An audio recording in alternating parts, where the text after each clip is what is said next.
Hi నమస్తే welcome back to Ramya recipes vlogs. ఈరోజు వీడియోలో వెల్లుల్లి రైస్ని ఎలా ప్రిపేర్ చేయాలో చూపిస్తున్నానండి. చాలా సింపుల్గా ప్రిపేర్ చేసుకోవచ్చు, అలాగే చాలా టేస్టీగా ఉంటుంది. వెల్లుల్లి ఫ్లేవర్తో చాలా బాగుంటుంది. ఇంకా వీడియోలోకి వెళ్ళిపోదాం. దీనికోసం ముందుగా ఒక బౌల్ తీసుకోవాలి. ఇప్పుడు ఇందులోకి 1/2 కప్పు రైస్ని యాడ్ చేయాలి. బాస్మతి రైస్ ఉంటే బాస్మతి రైస్ వేసుకోవచ్చు, లేదంటే నార్మల్ రైస్ కూడా వాడుకోవచ్చండి. ఇప్పుడు ఈ రైస్ని ఒకసారి వాటర్ వేసుకొని ఒకసారి వాష్ చేసుకోవాలి.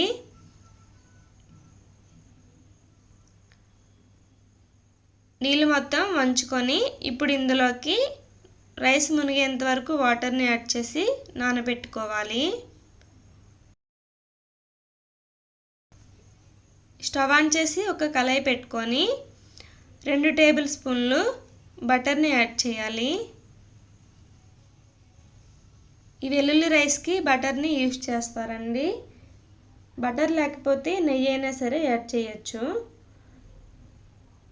బటర్ వేసుకొని కొంచెం హీట్ అయిన తర్వాత దీనికోసం ముందుగా పూర్తిగా ఒకటి వెల్లుల్లిని తొక్కవలుచుకొని ఒక వెల్లుల్లిని సగానికి కట్ చేసుకొని ఇలా రెడీగా పెట్టుకోవాలి. ఇప్పుడు ఈ వెల్లుల్లి ముక్కల్ని బటర్లో యాడ్ చేయాలి. యాడ్ చేసుకొని సిమ్లో కానీ మీడియం ఫ్లేమ్లో కానీ కొంచెం ఎర్రగా వేగేంత వరకు ఫ్రై చేసుకోవాలి. బటర్కి వెల్లుల్లి ఫ్లేవర్ మొత్తం దిగుతుందండి. చాలా బాగుంటుంది. తర్వాత ఆ బటర్లో రైస్ని కూడా ఫ్రై చేస్తాము.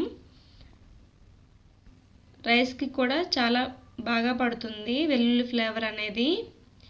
ఈ విధంగా వేగిన తర్వాత వెల్లుల్లి ముక్కల్ని ఒక బౌల్లోకి తీసుకోవాలి. తీసుకొని ఇప్పుడు ఈ బటర్లో 2 లవంగాలు యాడ్ చేయాలి. వేసిన తర్వాత ముందుగా మనం వాష్ చేసి పెట్టుకున్న రైస్ని యాడ్ చేయాలి. నీళ్ళు మొత్తం వంచుకొని రైస్ మొత్తాన్ని నీళ్ళు మొత్తం వడకట్టుకొని వేసుకున్న తర్వాత ఇందులోకి 1/2 టీ స్పూన్ సాల్ట్ని యాడ్ చేయాలి. సాల్ట్ వేసుకొని బాగా కలిసేలా కలుపుకోవాలి.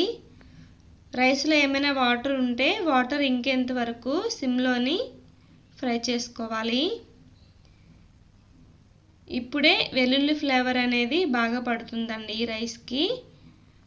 1 నిమిషం పాటు వేయించుకున్న తర్వాత 1 కప్పు రైస్కి 1.5 కప్పు వాటర్ అయితే కరెక్ట్గా సరిపోతుంది. కుక్కర్లో అయితే 1.5 కప్పు వాటర్ అయితే కరెక్ట్గా సరిపోతుందండి. వేసుకొని బాగా కలుపుకొని మూత పెట్టి మీడియం ఫ్లేమ్లో ఉడికించుకోవాలి. ఇలా బాయిల్ అవ్వడం స్టార్ట్ అవుతుంది చూడండి. ఇప్పుడు ఒకసారి బాగా కలుపుకొని మళ్ళీ మూత పెట్టి ఉడికించుకోవాలి.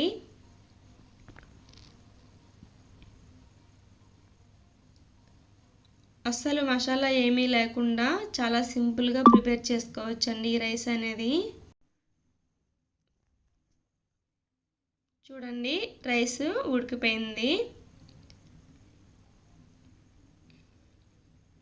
ఈ విధంగా ఉడికిన తర్వాత స్టవ్ ఆఫ్ చేసుకోవడమే. ఇప్పుడు ప్లేట్లోకి సర్వ్ చేసుకుందాం.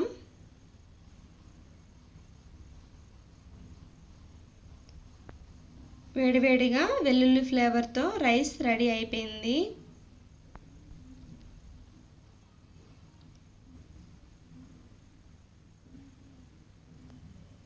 ఈ రైస్లోకి ఏమైనా మసాలా కర్రీస్ కానీ లేదంటే నాన్ వెజ్ కర్రీస్ కానీ ఏదైనా సరే చాలా బాగుంటుందండి. ఇలా రైస్ మొత్తం వేసుకున్న తర్వాత ముందుగా మనం ఫ్రై చేసి పెట్టుకున్న వెల్లుల్లిని పైనుంచి వేసుకోవాలి. ఇవి ఫ్రై చేసుకున్న వెల్లుల్లి అనేవి క్రిస్పీగా ఉంటాయి.